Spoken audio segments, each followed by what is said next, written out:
तो व्हीटस्टोन सेतु किरचॉफ के नियम पर आधारित। किरचॉफ के नियम पढ़े कि नहीं आपने?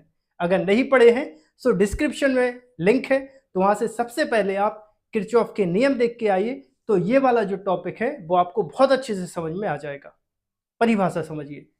तो व्हीटस्टोन सेतु किरचॉफ के नियम पर आधारित एक ऐसी युक्ति होती है, एक ऐसा परिपथ होता है जिसकी सहायता से किसी अज्ञात चालक तार का प्रतिरोध ज्ञात किया जा सकता है। ठीक है, व्हीटस्टोन एक साइंटिस्ट थे, सो उन्हीं के नाम पर इसको हम व्हीटस्टोन सेतु के नाम से जानते हैं।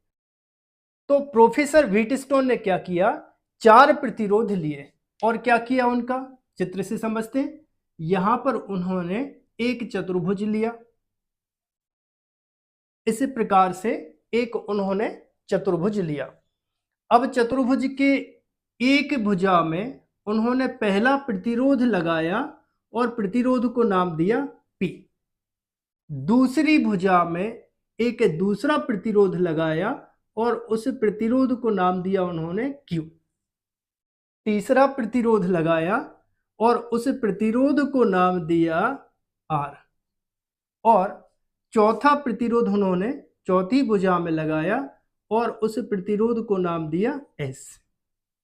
अब इन 4 प्रतिरोधों में से P और Q ज्ञात प्रतिरोध हैं।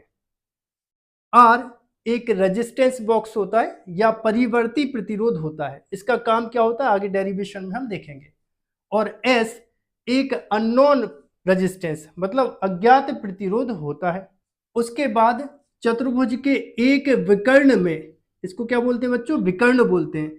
चतुर्भुज के एक विकर्ण में उन्होंने लगा दिया धारामापी।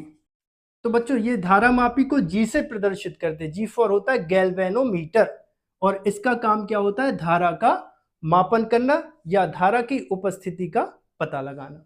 ठीक है सर।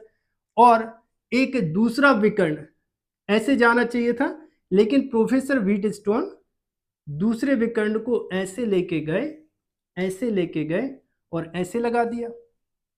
ठीक है वो विकर्ण, जैसे ये चतुर्भुज हो गया ना बच्चों, ये